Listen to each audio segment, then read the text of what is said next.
అన్నీ విపరీతంగా పెరిగిపోయి సామాన్యుడు ఇక బతకలేని స్థితి దాపురించింది. ఏది కొనాలన్నా దారుణ రేట్లు కాటేస్తున్నాయి. చివరకు ప్రకృతి కూడా ఎదురు తిరిగి వికృతిగా మారింది.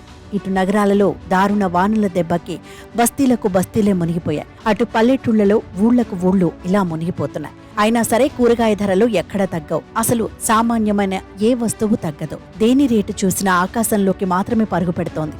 మామూలుగా అయితే వేసవిలో కూరగాయల ధరలు పెరగడం, వర్షాకాలం రాగానే తగ్గడం జరుగుతుంది. ఇప్పుడు దానికి విరుద్ధంగా ఎండాకాలంలో ధరలు అంతంత మాత్రంగానే ఉన్నా వర్షాకాలంలో మాత్రం అమాంతం పెరిగాయి. కూరగాయలు కిలోకి దాదాపు 80 నుంచి 100 వరకు పలుకుతున్నాయి. కేవలం 15 రోజుల వ్యవధిలోనే కొండెక్కి కూర్చున్నాయి. ఉల్లి, టమాటా సహా అన్ని కూరగాయల ధరలు 60% పెరిగాయి. మే నెల నుంచే ఆహార పదార్థాలు, ఆహార ఉత్పత్తుల తయారీ, ముడి చమురు, సహజ వాయువు, నూనెల ధరలు అమాంతం పెరిగిపోవడమే దీనికి ప్రధాన కారణం. ఇవే కాకుండా ఆకుకూరల ధరలు కూడా భారీగా పెరిగాయి.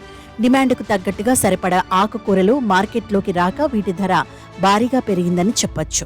మన రాష్ట్రంలో జనాభాకు ప్రతి ఏడాది 38.54 లక్షల టన్నుల కూరగాయలు అవసరమవుతాయి. ప్రస్తుతం 19.54 లక్షల టన్నుల మాత్రమే ఉత్పత్తి అవుతోందని అంచనా. రాష్ట్రంలో 1.3 కోట్లకు పైగా ఎకరాల్లో అన్ని రకాల పంటలు సాగవుతున్నాయి. అందులో కూరగాయలు పంట 3.11 లక్షల ఎకరాలకే పరిమితమైంది. జనాభా అవసరాలకు సుమారుగా 19 లక్షల టన్నుల దిగుబడి కోసం మనం ఇతర రాష్ట్రాలపైన ఆధారపడాల్సి ఉంటుంది. నిత్యావసర ధరలు వారిపై అదనపు భారాన్ని కూడా మోపుతున్నాయి. ప్రస్తుతం టమాటా ధరలు దడ పుట్టిస్తున్నాయి. వర్షాలు సకాలంలో పడక వర్షాకాలంలో కొత్త పంట వేయడంతో పాటు కొన్ని ప్రాంతాల్లో వర్షాలు ఎక్కువగా పడటం వల్ల దిగుమతి తగ్గింది. సీజనల్ కూరగాయలు కాకపోవడంతో ధరలు అమాంతంగా పెరిగి ఉండవచ్చు. ఇతర రాష్ట్రాల నుంచి దిగుబడి తక్కువగా ఉండడం పెరుగుదలకు కారణమవ్వచ్చు. 500 రూపాయలు తీసుకువెళితే వారానికి సరిపడా కూరగాయలు తీసుకొచ్చే పరిస్థితి లేదంటూ సామాన్యులు ఆవేదన వ్యక్తం చేస్తున్నారు.